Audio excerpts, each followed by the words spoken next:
Hey, what's going on, everybody? Welcome to the When in Seoul podcast. Danny Cho here, and Bobby Choy is right next to me. Whoa. Hello there. Hello there. Bobby, it's, you know what? Actually, it's been a while since I've seen you. You were back in, I don't want to say the motherland, but you were back in the U.S. for some time. Yeah, I was back for a couple weeks. Missed you, buddy. I missed you too, I guess. So no, I did. I really did miss you. Being back in the States, I thought it was going to be great. It was great in many ways. I mean, you went to Hawaii. I went to Philly, to New York, to LA, San Diego, Hawaii. Great places. But I will say, just a few days in, I miss being home. Really? Yeah, and I consider Korea home now, so. That's interesting. Now, because I've been in Korea for a year now, right? Yeah. And I still kind of view LA as my home. Yeah. But now that I've been here for a year, like, I don't know anymore. Yeah. You know what I mean? Like, I don't know, like, where home is. That seems about right. You know? Yeah. And I don't know how I feel about that, right? But, now, over the many episodes we've done here, we've talked about, things that like food-wise, things that we liked. We've had guests. But I feel like people still don't know who we are. Yeah, we haven't really talked deeply, or we haven't interviewed each other. Yes, really. Yes. So, yeah, I'm sure there's some questions possibly to our few listeners. Dude, we have a lot, dude. I'm kidding. We have a lot. I mean, bus billboards go out. You know what I mean? Like we're famous. You know. I wonder if they care, if they want to know more about us.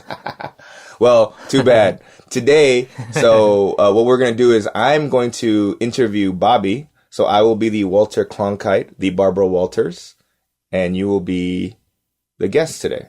Sure. Awesome. Why not? Okay. Yeah. So, welcome to the show, Bobby. Thanks for having me. It's delightful for you to show up. I'm happy to be here. So, Bobby, you've been in Korea for 8 years now. A little, like 7.5 years. Okay. Yeah. So that's why I said 7/8, right? Yeah.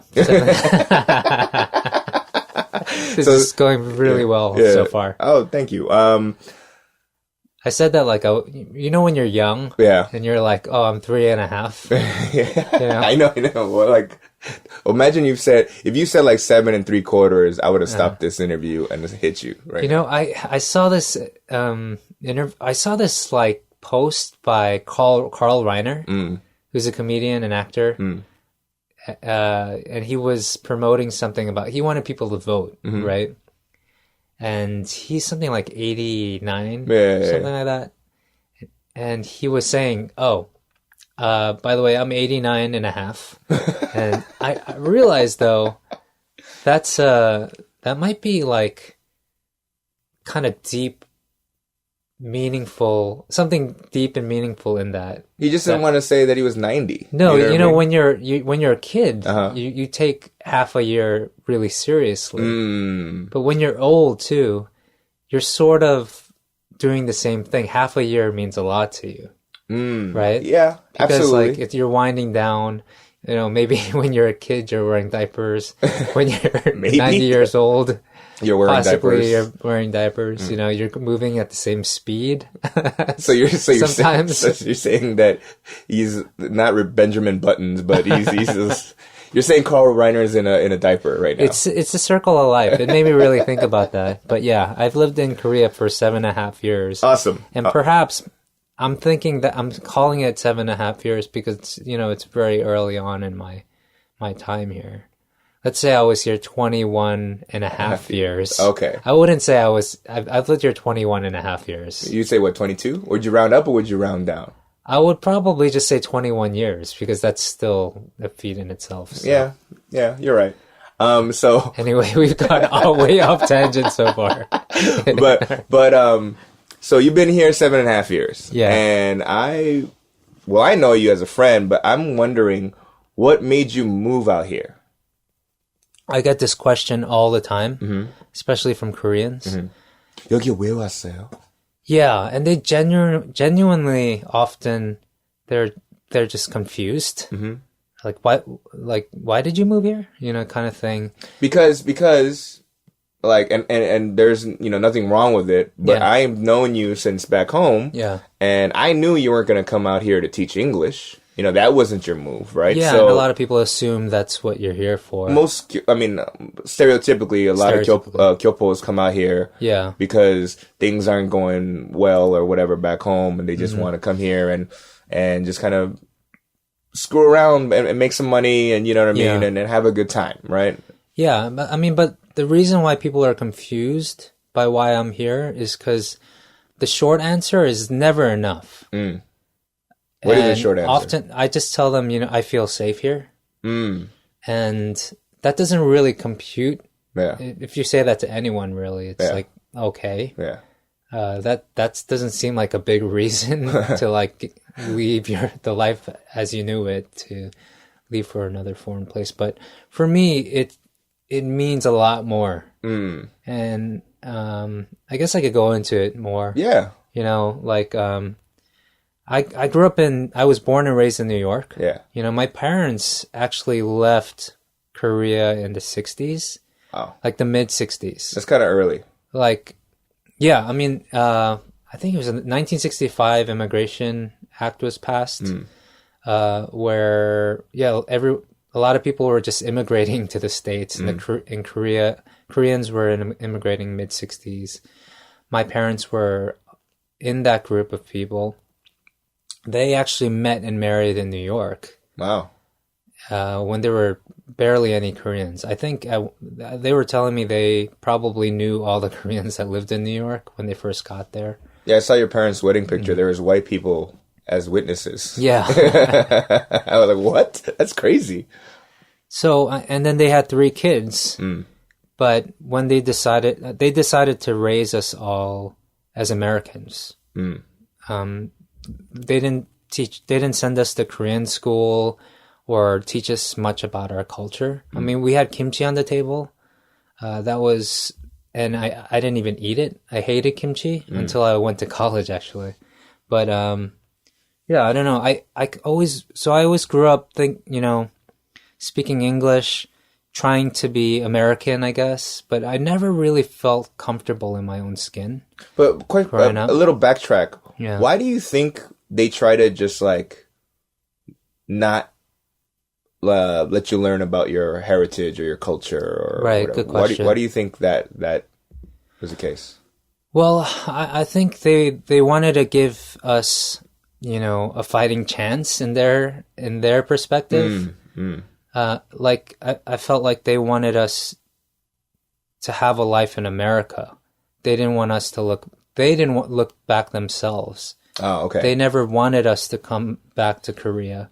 Actually, they never encouraged us to come back to Korea. And so even when I moved back, my mom was really confused and she didn't really want me to move here. Because they left in a time when Korea was less developed. It was after the war. Right. The stories, the little that I know of what they left was just basically very, almost old world. A lot of like dirt roads and very, very little possession-wise. Right. Like even as a country. Right. And so, but I didn't know much about what it actually was in Korea. I just kind of assumed certain things based on the way my parents acted. Right. But, we didn't really have that close of a relationship to begin with. My, I only lived with my father till I was like in first grade. And he was like a traveling like businessman. Yeah. And he always had a home somewhere else. Not where I was. So not in New York or like... Yeah, he had a place in New York, like he had an apartment in New York, but we would live like somewhere else. It was weird. Like at one point we lived in Jersey for a couple of years. We lived in Long Island. I moved around something like, I think I counted it the other day. I moved like 42 times in my life, something like that. Wow. And before high school, I had moved something like, I wrote it down, I think 15 times. Before high school? Before I started high school. So you couldn't even really have like long-term friends if that's the case, if you keep on moving, like school friends. Exactly. If you move around. I went to 12 different public schools. Wow. So basically, if you break that down, every year I basically went to a different school. So you were the new kid every year. Yeah. And after a while, you just kind of give up on making friends. So my experience growing up in the States, you know, as a minority, yes, but also we all have different upbringings and different stories and different hurdles and difficulties, you know. You could even, I feel like back in the 80s, even 90s, like you could live like a couple blocks apart and have a totally different experience. Right. At least living in New York, that was my experience. And so I never felt comfortable in my skin. You know, I had never had friends in school. I never tried to make friends. I always like, you know, Asian Americans, they always had this stigma or they always had this like stereotype that they were, you know, studious. Right.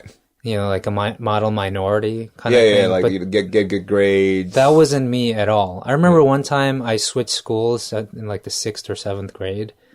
And the first day in math class, there was like a math test. And this black kid that was sitting next to me, he was copying me. Right. I could tell he was copying me. I was like, oh my gosh, this, you know, like, and then next day we got our tests back graded and we both failed the test. And he was just like, yo, man, you're supposed to be smart. You're Asian. I'm like, I was not the smart, you know, studious Asian kid. It's so funny that this dude was like, I got this. Like, you know what I mean? I got this. And he gets it back. That's hilarious. So you moved around. You didn't fit the prototypical Asian American mold. Yeah. And so I started playing guitar around that age of 11 or 12. Because I knew at least wherever I went, that would come with me. The guitar. Yeah. And then I started writing songs and I realized that, you know, words, they never fail you. You know, those are things that you can build upon. It's almost like a relationship. Like, my songs, I have a really deep connection to all the songs I've written. Right. And I've written hundreds of them. So, and I can almost remember all of them. You know, really? Like some of them are really, really bad. Right. But that's how it is. Anything you write isn't going to be perfect, but it's going to help you get closer and closer to being more skilled at what you do. You know, so I think that's why I became an artist, if I can call myself one, because I was almost I was forced into an environment where it made sense for an artist to grow. Being alone, stuck with a guitar and pen and paper, you know, in a time when there were no computers. There were computers, but, you know, those were like... Oregon Trail and like, you know what I mean? Like, there was no internet at the time. Yeah. Wow. There's no access to information. You might as well have said, not pen and paper, but there was like a feather and parchment. Okay, so... Yeah, so, I mean, like, I had to teach myself how to play guitar. Like, even to this day, my guitar is tuned different from anyone I know. I've never met anyone that had a guitar tuned like mine. And the reason was I never owned a tuner. I never had, like, often my guitar will be out of tune, so technically, I don't know what chords I'm playing, because I taught myself how to play. And so when I play with other bands and I have to, like, write out charts for them, I can't. So I'm just like, musicians will ask me, hey, what key is this song in? I just like, I don't know, I'm so sorry, can you figure that out? Wow. Like, but I still, doesn't mean I'm not a good musician. I just Wait, so how did you teach yourself? Like through a book or through tapes and CD player? You play along. You find the chord. You find the key. You just in relation to and so I learned in a very weird way. So if I needed to take guitar lessons, I should not get them from you. I know you wouldn't teach me anyway, but yeah, I mean, I know basic chords, and I could teach you basic chords, but the problem is I don't want to teach you. So, thanks, friend. I miss you too. I think the thing is like since I taught myself, I almost want people to teach themselves. If they really care about something, if they really want to learn something, like go ahead and learn it yourself, or find someone that wants to teach you. I'm not a teacher. So you're gonna have a bunch of people learning how to play the guitar out of tune, just like you. Yeah, possibly. I won't. I'll probably teach you some bad habits. Same with songwriting. Like if you want tips on songwriting, I always say break as many rules as possible, because some of those rules, they're good rules, but until you break them, you don't realize you should go back to the way it was. Like most songs have a certain formula, and if it ain't broke, don't fix it, kind of thing. Right.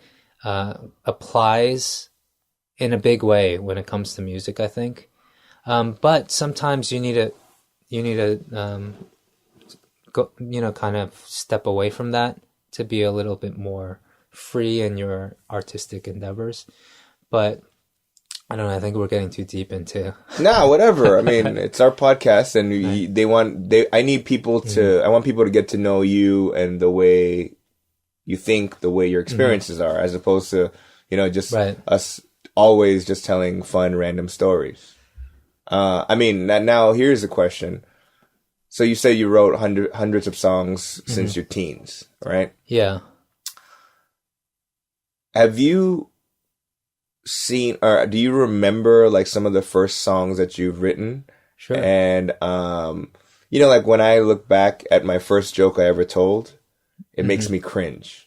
Like, do you feel that way, or do you, not that you're proud necessarily, but you know what I mean? Like, do you feel like, ooh, like, it's like reading a journal in a junior high journal. You know what I'm saying? Sure. There's an element of cringeworthiness when it comes to your early work, but it's still work that I consider necessary. And so if I ever have kids and they're at an age of, of development, and just, I feel like that's something I would pass on to them and show them, listen, I wrote crap like this. So you can't, like, cringeworthy stuff you want to kind of not show people. Right. So, but for me, I'm okay with it as long as I can teach a lesson with it. You're going to tell your kid, hey, your song is crap. But don't worry though. If my kids wanted to follow in my footsteps and be in any kind of art, I would tell them, let's say if they wanted to make music or write songs, I would say, listen, the first 1,000 songs, they're all going to be bad. But you have to go through that, discipline if you really want to be an effective artist. So you're going to be the type, like when I see some of our friends who have kids and then their 3-4-year-old like makes this drawing and I'm like, that is an ugly drawing. But then they like not only post it on Instagram, they put it on their like refrigerator magnets. You know what I mean? Like on the refrigerator. I'm going to be, you know what I'm saying? Like, no, well, I'm not going to like tell them it's terrible. I'm going to be proud of their accomplishments because, when somebody gets a trophy in the second grade, it don't mean anything, right? But you're still going to display it proud because it's important that they got those trophies because that means they stuck with something and they saw it through to the end. And so that's the importance of, formative years. Right. Because you're just basically doing that 10,000 hour rule. Right, basically. Yeah. Which is a great rule, by the way. For those that don't know what we're talking about, like, for you to be a master at something, you got to spend 10,000 hours doing that to become a master, right? So yeah, essentially essentially, I don't know if that's the actual number, but that's a pretty daunting number, enough for you to say, hey, do I really want to put all this effort into this? 10,000 is an interesting number because some people like, I got 10,000 steps in today. Like 10,000 is a number to be like, all right, you really walked, bro. Right? You know what I mean? Like, now going from the music side and, you know, you being, lonely, and pretty much on your own.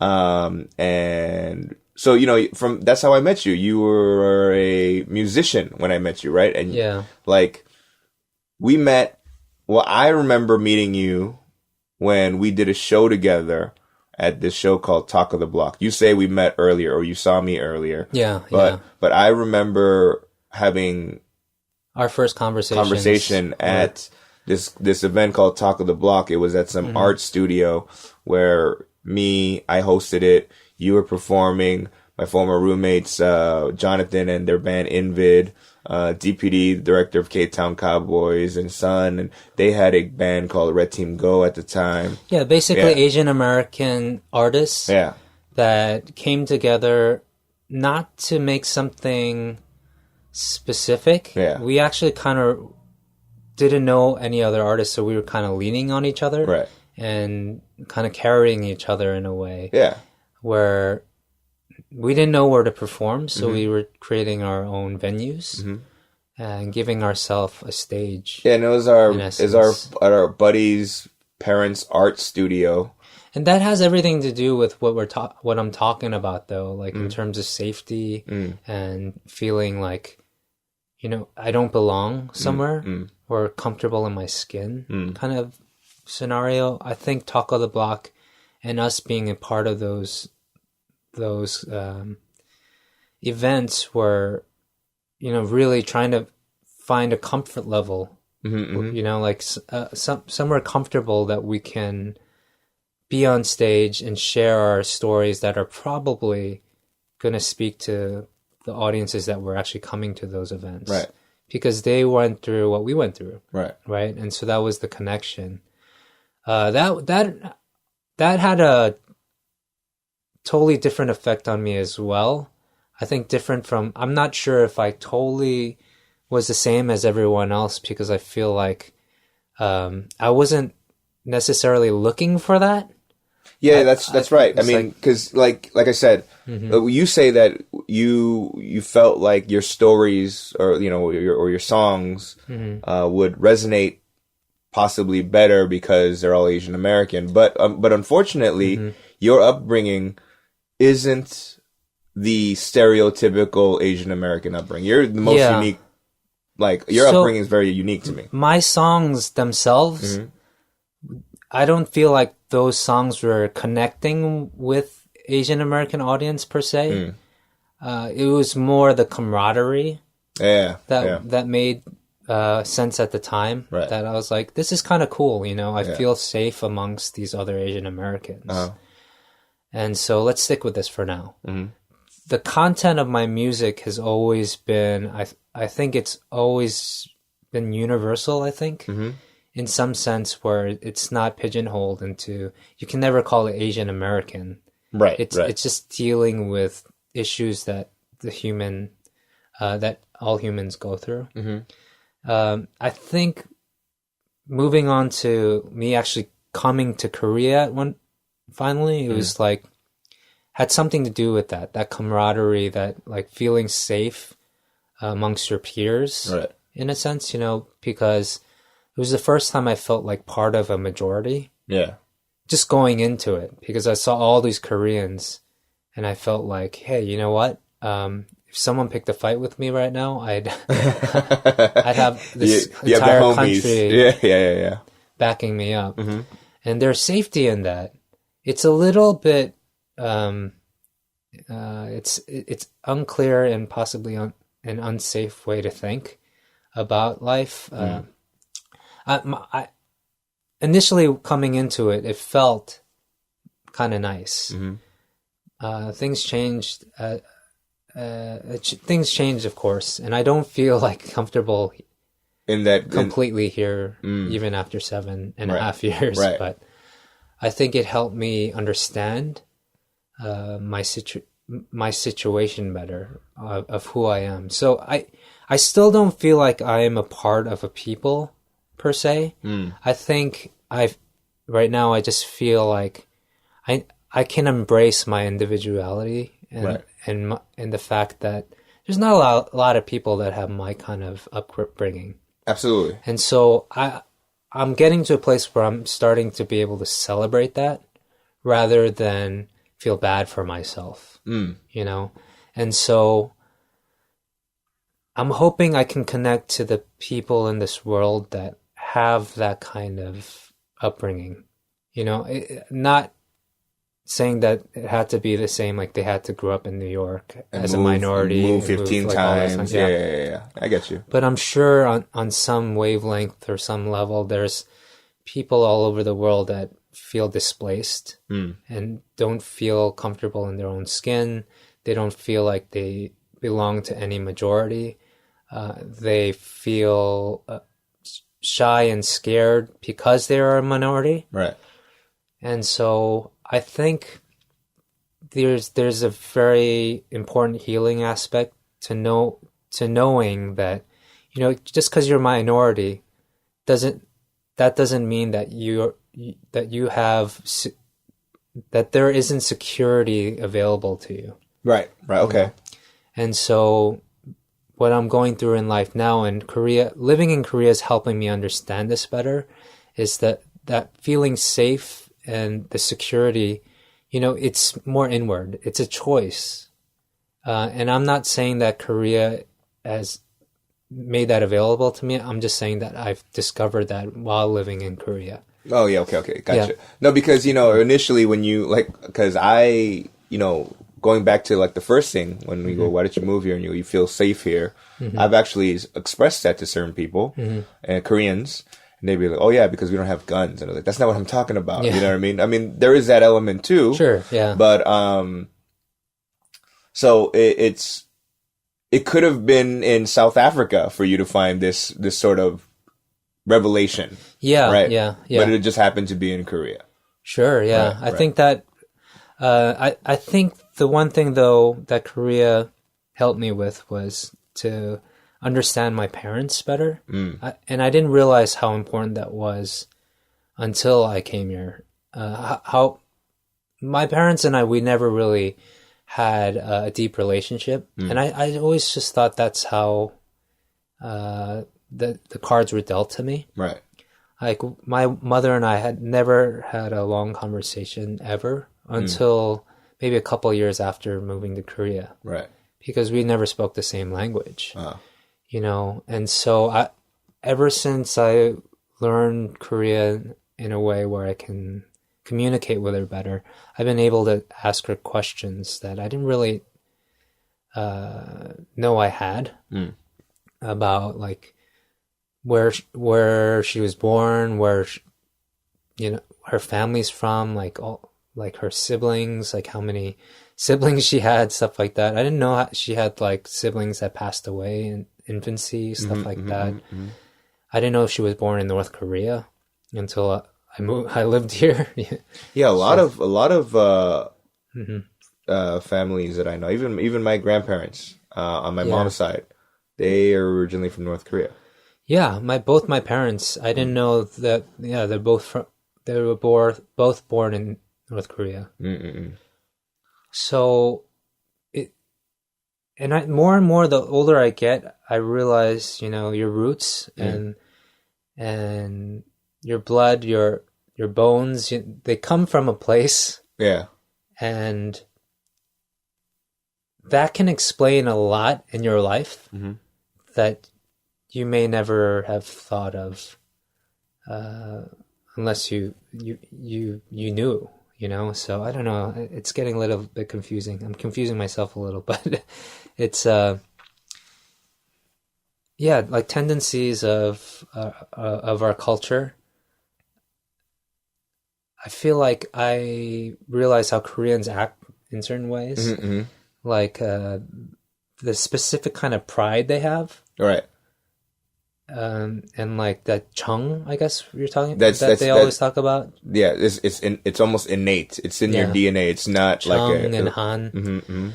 On some level, I kind of understand it, even though I didn't know anything about Korean culture growing up, and so I feel like that has everything to do with my genes and my blood, and I want to know more about that.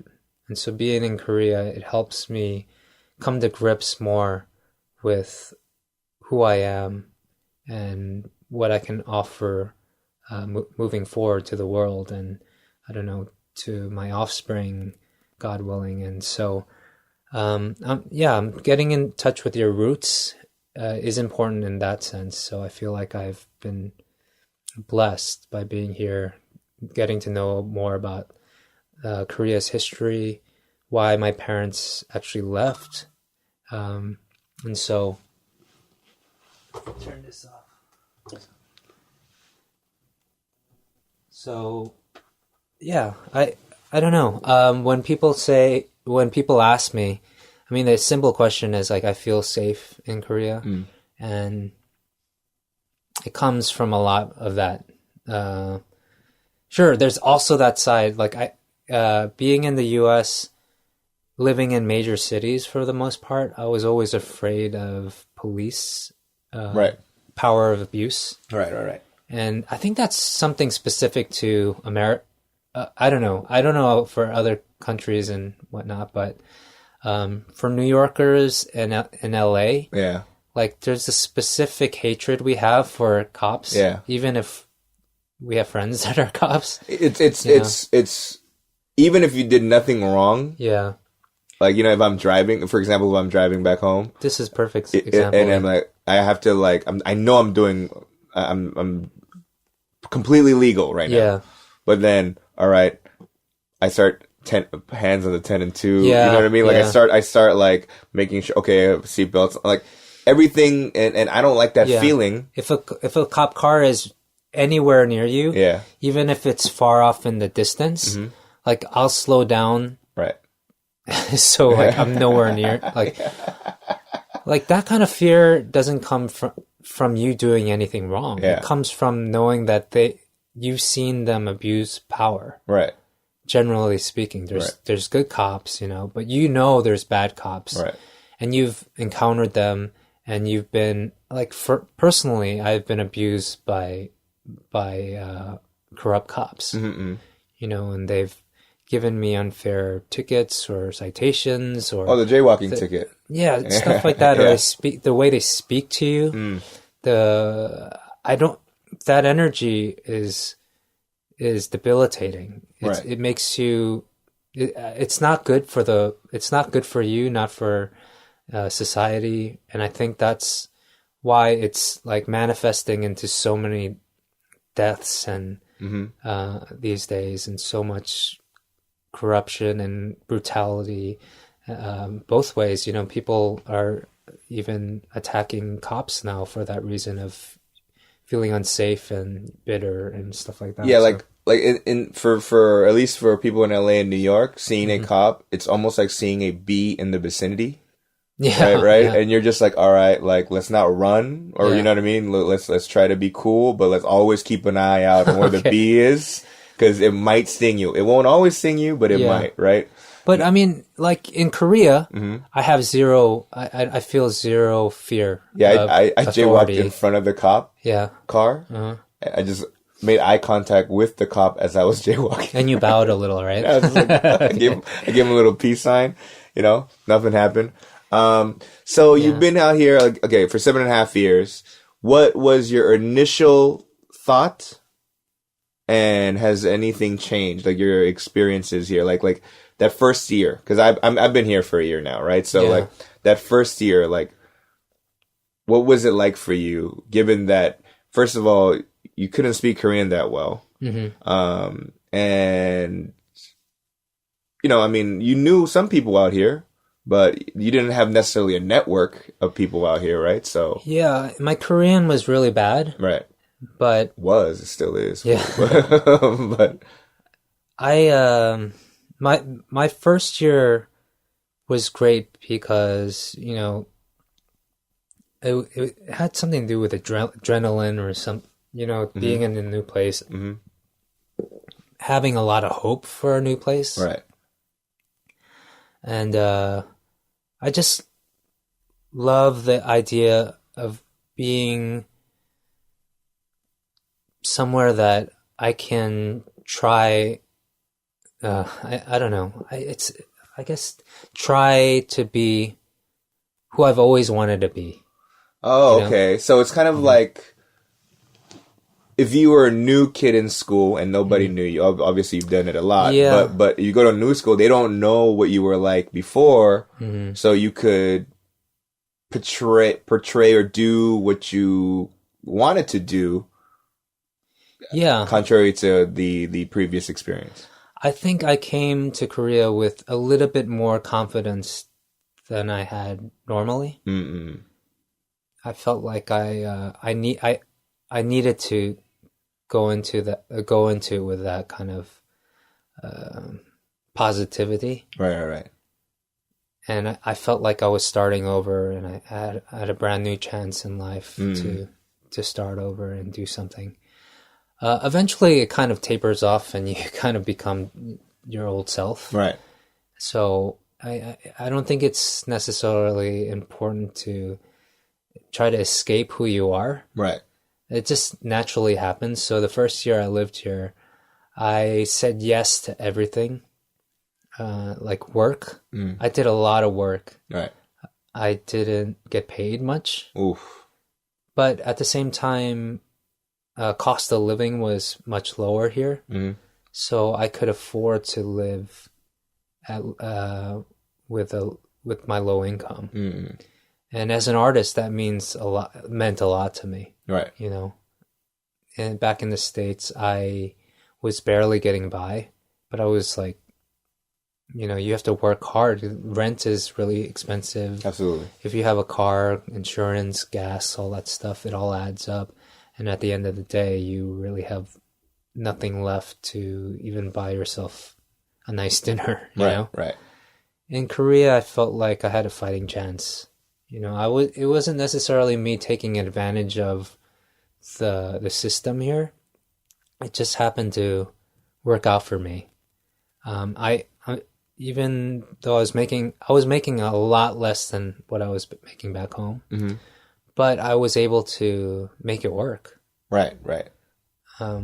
Yeah, so that meant a lot to me, and yeah, I think over time I've learned to realize no matter where I go, I'm going to have the same problems.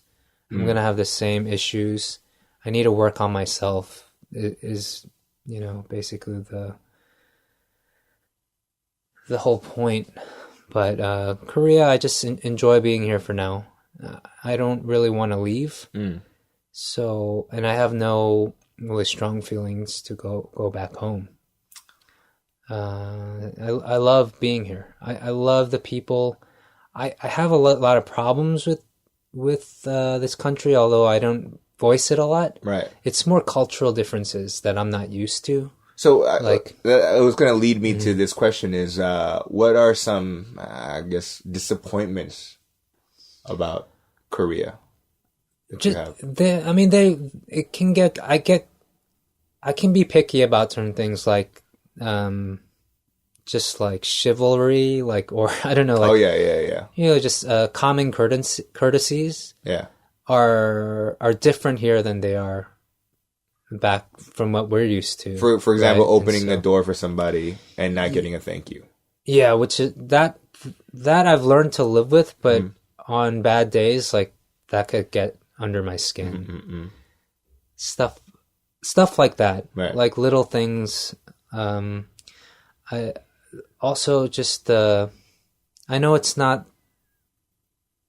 the fault of any Korean, but like because it's just such a homogenous society. There's little there's little discourse or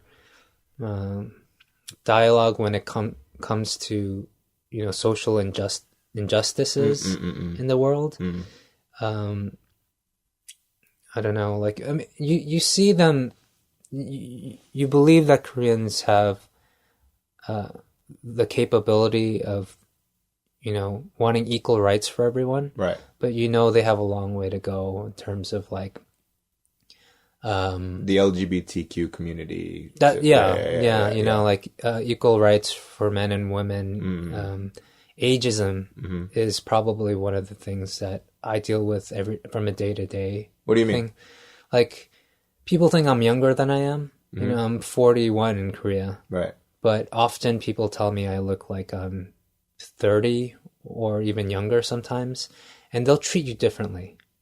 Yeah. They'll treat you based on, even if they think you're a year younger than them, they'll sometimes talk down to you. Right. I've gotten paid less for it. Because you look younger. Yeah. I've been treated differently. So I think that's a big problem. I think... Well, that's not a problem for me because I look older than I am. So, yeah, it works for me. So there's a lot of things, like there's double standards when it comes to those kinds of things. And it's not a thing that I want to get used to. Like I know most Koreans or all my friends, I'd like to believe that they're very fair. And Koreans are fair. Right. You know, they, there's no fault or anything like that I'm trying to convey here. I'm just saying, the things that I'm used to. Right. Back at home. I mean, there's problems there wherever you go. Right. And so I prefer being here at the end of the day. I can live with the problems I see, and especially because I see things are getting better. It's just a matter of being exposed to truth and knowledge, and I mean, Koreans are very open to learning. I mean, I think Bill Burr has a joke about like he hates like New Yorkers when they come to LA and be like, oh, you know, they ain't got no good pizza here. Right. You know what I mean? You know, he's like, just eat a taco and shut your mouth, right? Like, what, you're gonna say Hawaii sucks because they don't have ice hockey? You know what I'm saying? Like right. just you know what I mean? Like, just absorb what's there, right? No, but obviously there are things that we can't just let go. I mean, you know, if there's social inequality, we can't just be like, oh, that's how it is. You know what I mean? Yeah, you know, so I get that, you know. I mean, in the little cultural differences, I really don't spend all my days like, oh, I hate this about, you know, I don't really let, I love being here, you know. You said it 4 times. Yeah, so I don't. No, I get it, man. Like, I mean, even for me, dude, like I've been here for a year, right? And so, and now I go, so where is home? In terms of, safety and things like that. I mean, clearly, I still, because I haven't been back to LA since I moved out here, and I should go soon just to see, like, you know, like if anything's changed, anything that pulls me. But the idea of where would I live? You know, like people ask me, so like, where would you live? You know, if given the choice, and right now it's a toss up. Yeah, you know what I mean? Like, it's still too soon. Though, like you've only been here a year. Yeah. And you gave yourself at least a couple of years, right, to kind of figure things out. Right. I think that's fair. You know, as much as I've moved around all my life, I feel like a couple of years is a good amount of time for you to appreciate where you are, or the very opposite. You could hate somewhere enough that, you know, that's not the right place for you. But for the most part, wherever you go, if you can find a connection to that place or the people, you can make it work anywhere you go, I think. Right. As long as you find like-minded, you know, decent people. So it's just a matter of whether or not you can function given your career choices, what you want to do, what your goals are, right? And so I think it's important for you to figure out what do you want out of Korea? Like, what are your goals while you're here? Like, if it has to do with stand-up comedy or finding your roots or finding yourself for that matter. So those are really important things in your life, right? So that has everything to do why I'm still in Korea. I'm still figuring stuff out for myself, and I know I can still find answers here, and I can still exist and enjoy life being in this place. Do I think I could do it elsewhere? Maybe, but until I have an opportunity to go elsewhere, I think maybe that's the difference. I would love to live in Europe one day. I mean, didn't you go to Italy for like a handful of months? Yeah. I loved it there too, but You were playing music for yoga class or something like that? Yeah. But I think the thing with Korea is I needed to really connect with the culture and history of Korea because it is in my blood. Right. And it is, my connection to my parents and my family, my wife. I need to know as much as possible so I know how to communicate efficiently with her, my in-laws, right. Now my extended family. I think it's important to study and know all you can about, the ones you love. So being here has been great. My music has gotten better here too. That was like secondary, actually. I mean, my career was going just fine actually before I moved here. Yeah. But I left because, finding myself was more important at the time. And so right now I'm starting to get back to a place of connecting with my career and my career choices, my music, my art. I've put a lot of time and effort into that. So do you feel like your art has gotten benefited from your stay here, your experiences here? Yeah, I think that the more you know about yourself and the more you can pinpoint the way you are and understand your choices in life and just understand yourself as a person, that's gonna inform your art in a better way because you're more deliberate about your choices. And I think I'm more confident in my artistic choices as well because I feel like the older I get, even the decisions I make and even a lyric, I know it's much more important than when I was first starting out. Right. Because now I have enough of a catalog or enough to show that, I've been doing this a while. And so if I write a song, it should mean something to me. Or if it's a simple song, it should be done really well. Right. And so I feel like my art, at least in my own eyes, I'm really proud of it. But I'm ready to spend more time and doing a better job with it because I was working too much on myself and trying to find my roots. Right.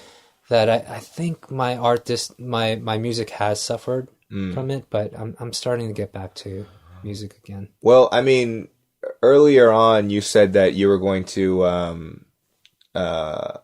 play music, and you also said that you don't forget your songs. Yeah.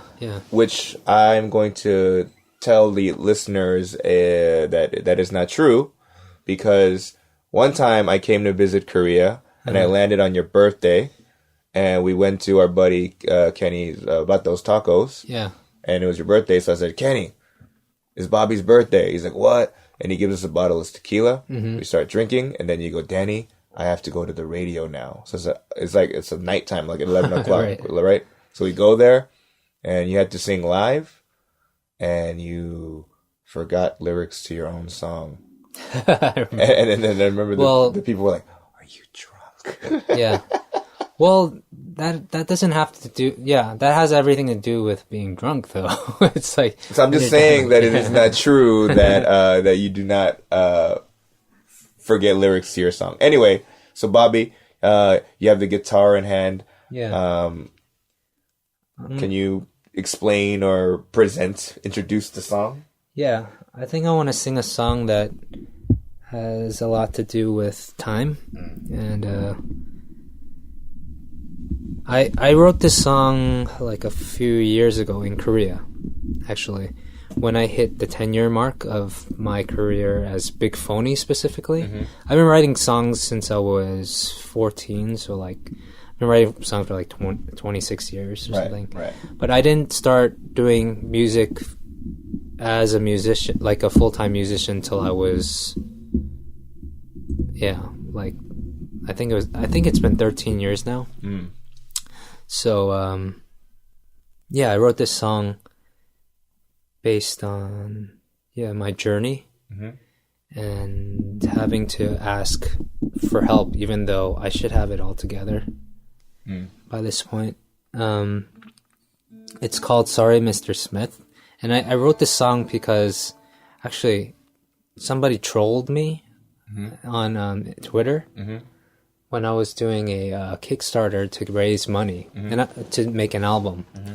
And so I wasn't asking for much. I was asking for a certain amount to help me make an album. And this person who absolutely didn't know who I was or wasn't a follower of my music basically said if I had to ask for that much money after doing music for how long, he was just like, you should quit? Yeah, I'm like a loser, basically. And it made me think of...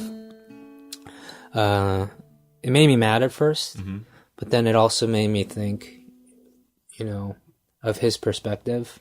And, in the end, it's just it's ignorance, The only people that really know where your art is and where it's headed is the one making it, right? So I wrote a song to just kind of appease that negativity, and it's called Sorry Mr. Smith, and I'll try it. I haven't. Here we go.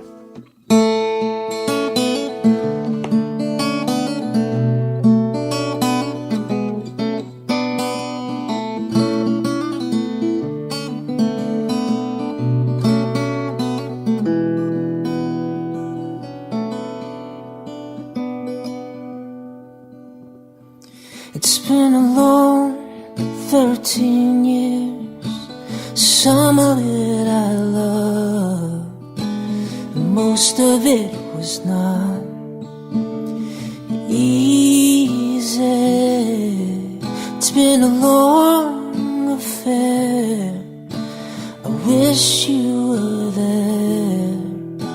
Some days were grand, believe me, but I'm sorry, my friends, that it's all come to this. I'm asking for help.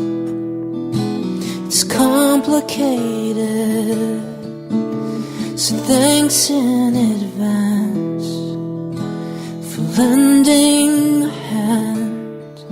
But I understand if it's not your bag.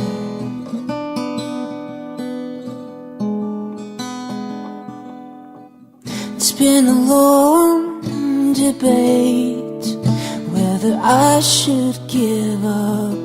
Bobby, shut the F up. That's too easy. It's been a long time coming.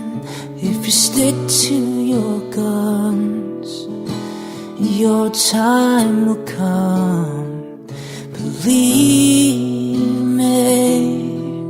So sorry, Mr. Smith, for letting you down. But I could not live if I gave up on this now. So thanks for the luck, I'll take what I can.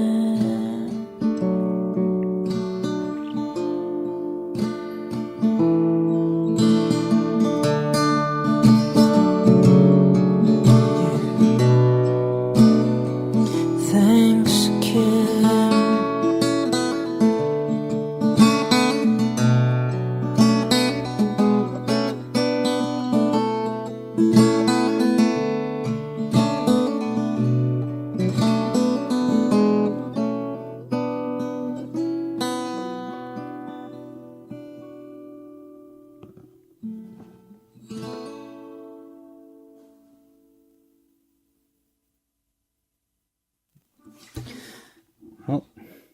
Well, Mr. Smith, if you are listening, shut the F up.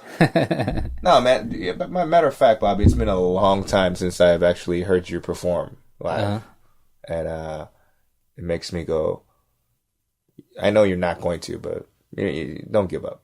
You got this. Are you telling me that I haven't made it? Huh? Don't give up, buddy. You got it. No, and so.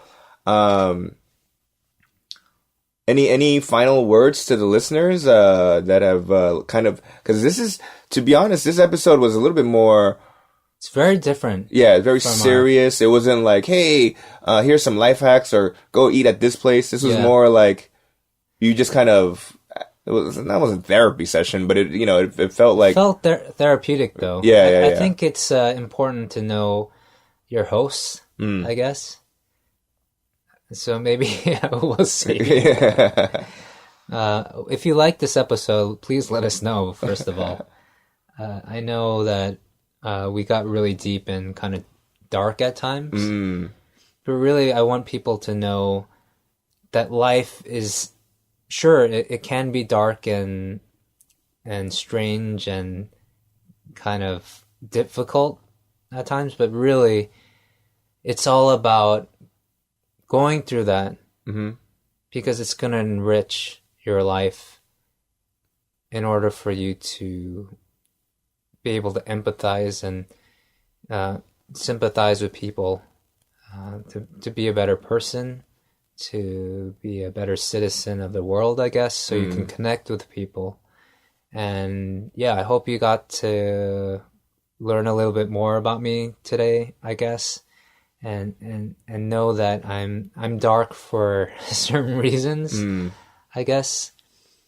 Given my upbringing, where I come from, this is why I am the person I am, and why I live in Seoul, why I love it here for the time being. I know it's not perfect here, but anywhere you go, just never expect it to be perfect. And even if you live on a tropical island where the weather's perfect all the time, you're going to get island fever, right? So I hope I can bring some positivity to the table, even though I've had such a weird past. Well, guys, for comments, questions, or, just whatever you want to talk to us about, please email us at peninsulapod@gmail.com. And thank you for listening. Thanks, guys.